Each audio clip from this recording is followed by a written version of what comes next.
নবীজি বলেছেন কিয়ামতের দুইটা মেজর সাইন, দুইটার মধ্যে একটা হচ্ছে আনতারাল হুফাতাল উরাতাল আলাতা রিয়াশা ইয়াতাতাওয়ালুনা ফিল বুনিয়ান।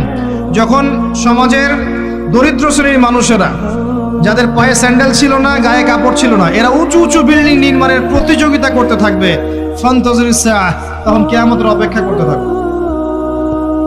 আজকে থেকে 100 বছর আগে ছিল এগুলা? 200 বছর আগে ছিল?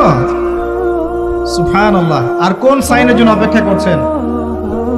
তিনি বলেছেন শেষ জামানায় women will dressed but still they will be naked।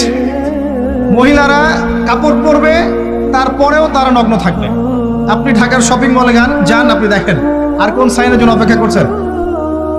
শুধু ঢাকা কেন, গ্রামগঞ্জে ছড়িয়ে পড়েছে এগুলো, এখন গ্রামেও ছড়িয়ে পড়েছে। গ্রামে আরো বেশি দেখা গেছে মাশাআল্লাহ। গ্রামে গিয়ে আমরা হতভাগ, সুবহানাল্লাহ। গ্রামের মেয়েগুলা, গ্রামের মেয়ে ঢাকা শহরের মেয়েকে পার করে ফেলেছে।